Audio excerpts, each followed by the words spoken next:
Hey everyone, it's Coach Leo here, and today I want to talk about how to coach a bad team.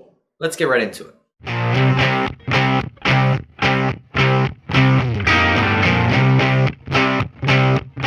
Now, when I say how to coach a bad team, I don't mean like that in a really demeaning way, like, oh, you mean you guys are the worst ever. A team that's struggling both on the field and during practice. Maybe they're struggling with getting along with one another, or maybe it's their first time ever playing and they're just not used to it quite yet. And it could be quite frustrating as a coach to deal with this because ideally as a coach you are trying to win, but even when you're trying as hard as you can, you're teaching as many drills as possible, it's just not coming together. And there's one thing I think a lot of coaches miss out on, and I think I've done it myself, but I've tried to fix it. And it all comes down to you and your attitude. So what I mean by that is, while no, you can't control how players are on the field, because once they're playing a game, it's really in their hands, and you can only hope that everything that you taught them over the week applies and they soak that in and they start using that during the game. One thing you have to do with your attitude is make sure that you're positive at all times. It's very easy to be negative, and that negative energy drips off of you and they feed off that if they feel that you're being negative. These kids, again, they're like sponges. And while they might not be sponges for drills, they're always sponges for attitudes. So if you have a bad attitude, they have a bad attitude, and you do not want that. Second thing, while you have your positive attitude, you want to maintain focus on positive things you saw during the game. So you have your positive attitude, you're still upbeat even if you're losing or if you've already lost. And instead of going to all the negative things, you talk about some of the positive things. For example, my boys team is struggling right now. I have kids that have not played travel soccer, and some of them haven't even really played soccer.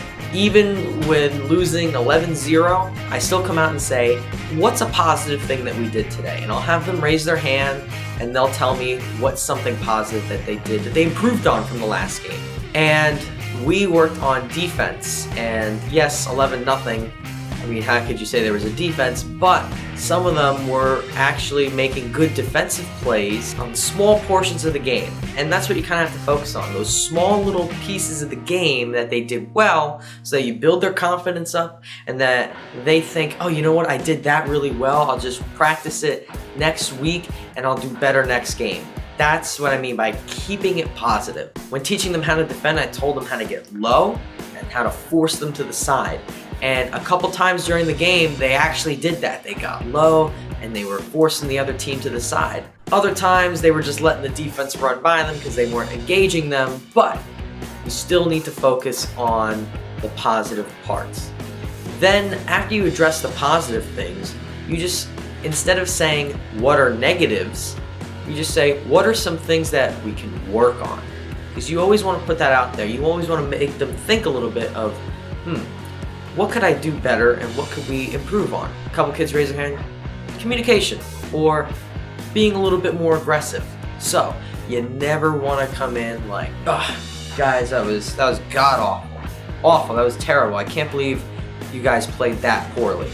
You know, you guys did this, and this wrong. It was just unbelievable. You never want to go in like that. Okay? It's an easy habit to fall into, and it's hard to get out of that habit. But if you start by maintaining something positive, bringing the kids in nice and close, make sure they're paying attention to you, and saying, well, guys, what are some positive things from the game today? That already sets the tone, and that they're already in a better mood. They're not even really thinking about the loss as much. They're thinking about, what did I do well? And then it pops in their brain, oh, you know what, coach, I was passing the ball well today. And you say, yes, you were passing the ball well today, if they were. If they weren't, they said, well, I think maybe you were trying to pass the ball well, but we could work on it a little bit. You don't want to say, no, you were passing the ball terribly. You never want to do that. Maintain a positive attitude and always talk about the positives before the negatives. And while you can still be critical of the negatives, don't be demeaning and don't put the kids down, because they're going to be discouraged and they're not going to want to play for you or with the rest of the team. So that's all for this little video today. I think it's very important, especially if you're a first-time coach or you just found out that you're struggling with what to do with a team that you maybe have taken on late in the season that they're not doing so great, or a new team that was put together that's not doing so great. So I hope this helps you out. Definitely helped me out. So please leave a comment down below. Tell me what you thought. Like the video. Don't forget to subscribe to Leonardo FC for more videos like this in the future. My name is Leo, and I'll see you on the field.